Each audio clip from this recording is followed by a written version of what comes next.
Hey guys, welcome back to the channel. We're trying to get this helmet strapped in all this cold weather.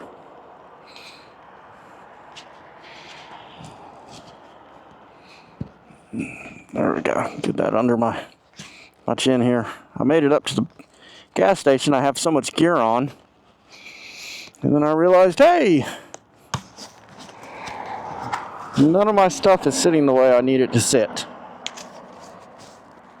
The mic has fallen loose, but there's such a sill around it. Hopefully it'll stay where I need it. So we're gonna get all these gloves put on.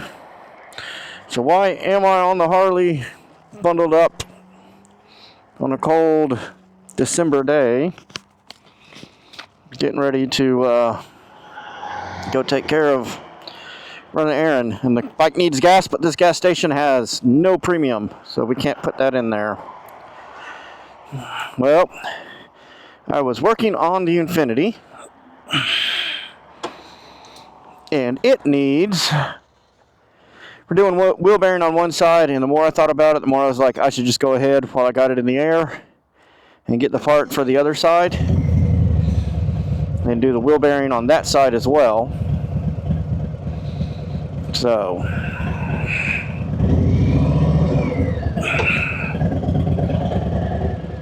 that's what we're going to do.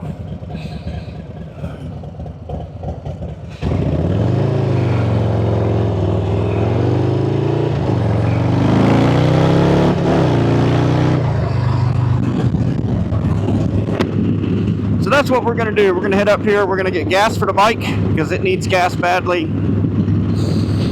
I'm going to hit O'Reilly's, order the wheel bearing because they're not going to have it in stock. They're going to have to order it, so I'll finish that up tomorrow.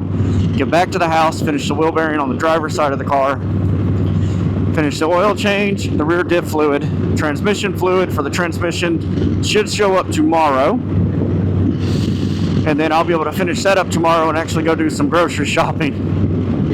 Because if I'm honest, I'm hungry. I haven't stopped to eat yet today, and we're at like past when school lets out. So yeah, if y'all haven't saw on the little Ranger, my Ford Ranger, the four-wheel drive one, it's a mess. I got the new brake line started, put it in, and the brake line behind that one broke. Basically, we're to the point now where, as I was doing it, I was looking at it, I don't even have a good way to bleed it. There's so much rust all over both sides of the axle and everything else that really, I need to pull the bed off the truck and get in there with an angle grinder and a wire wheel or sandblaster and just start scrubbing everything I can scrub, try to get as much of the rust out, and really look at it and make a decision on, is it worth even continuing with that truck? You know, how much rust has gotten into the frame, and that truck may not be salvageable in my opinion. I may end up having to either A, throw it together and sell it to somebody for a running, you know, make it run again, make it run good, sell it to somebody with the parts for like $1,000. Make them very aware that in my opinion, it's not worth working on. By the time you get done replacing rusty body parts and other stuff on it, you're better off just buying another one. But that's just my opinion. For other people, it wouldn't be. You know, put it up for $1,000 and take the first 500 that shows up. Or if it is worth saving, you know, make a game plan. I already have a full suspension lift kit for that vehicle. I bought the lift kit for it before I bought the truck. A northern person's idea of not bad is different than a southern person's idea of not bad when it comes to rust. That's just all there is to it. You know, it's an old truck. It's a 97 model. It needs work. That's just how these things are.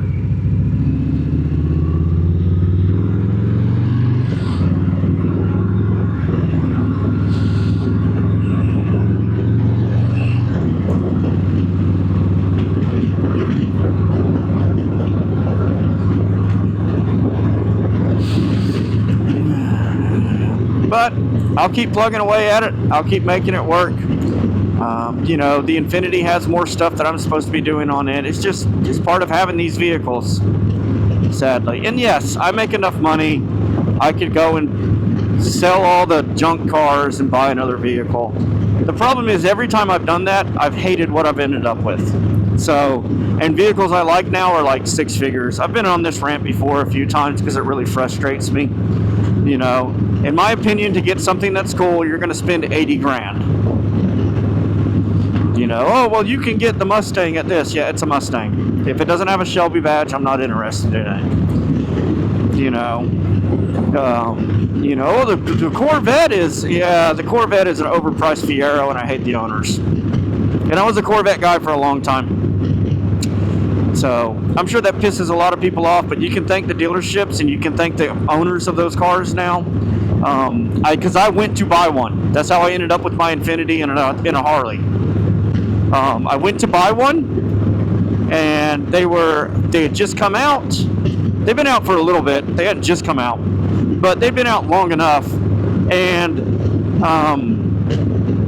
you know, I'd seen them online. This is the first supercar, mid-engine supercar. You can get it for $60,000. So I was like, you know what? I'll spend $70,000 or $80,000. I'll go in there and get me one.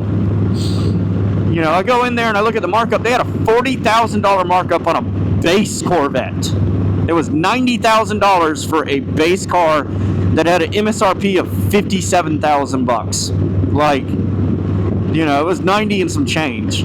I was like, what is up with this? And the guy looks at me and goes, either you can afford it or you can't. And I walked out the door. And I was like, no, I can afford it, but it's stupid. I'm not paying that for a car that they're going to make as many of those cars as they can possibly make and sell. The reason why Lamborghinis and Ferraris and these other supercars make money, or go up in value, or have that class is because they don't make as many of them as they can. They make, you know, they'll make versions of that car. Now, yeah, it'll be the same car, but like a great example of this to me is the Gallardo. They made as many Gallardos as they could sell, and they're not worth anything when it comes to Lamborghinis. You can buy a Gallardo. Last time I looked, you could buy a Gallardo for $80,000, and maybe they've gone up since then. It's been a few years, you know. And yes, that was a Gallardo with some higher mileage on it. That was a Gallardo, but it still had all the maintenance history. If you got one that didn't have all the maintenance history, that was a $50,000 car, $60,000 car. And yes, we are talking about like a 2005 model Gallardo, a 2007 model Gallardo. So that's a 20-year-old vehicle that's held its value really well because of the Lamborghini name. But the ones that get expensive are the ones where they didn't make very many of them, or they were a special edition that you had to be picked by Lamborghini to get. Ferrari does the same thing. You know, and if you don't do the maintenance with that supercar at the dealership, the resale on it tanks. It just goes away. You know, and so these Corvette guys get up here and they act like their base model C8 is a Ferrari or a Lamborghini. It's not. You know, I mean, I hate to be the one to tell you this, boss man. It is not. Nope.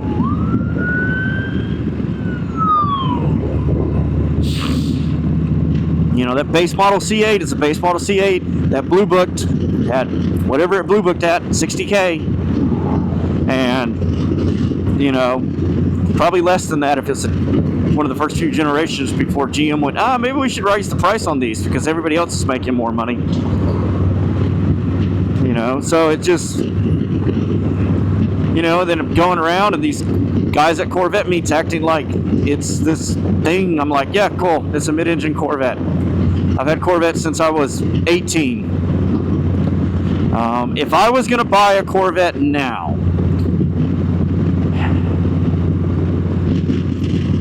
and we have to knock generations out that I haven't owned before, that I personally haven't owned. Not that I haven't driven, but that I personally haven't owned.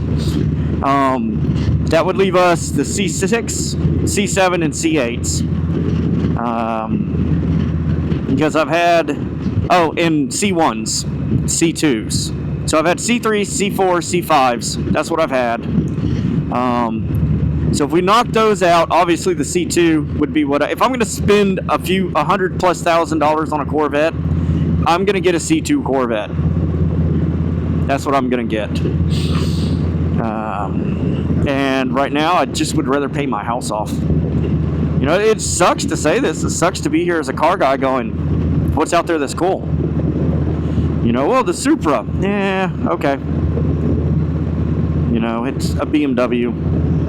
I'd rather actually have the BMW version of the Supra. I like the way that looks better. I'll take the convertible.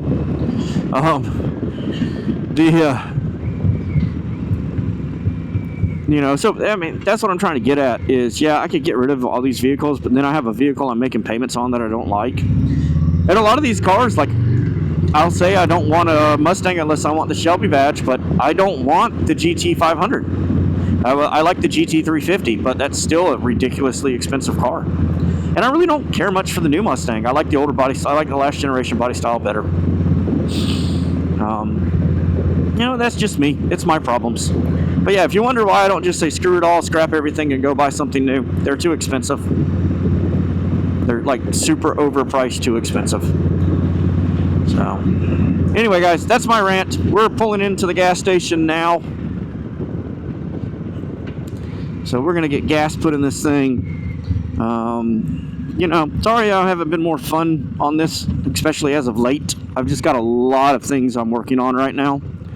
So, anyway, guys, I hope y'all are having a better day than I'm having. And, like I said, life's an adventure. Get out there and live it. Love y'all. Bye.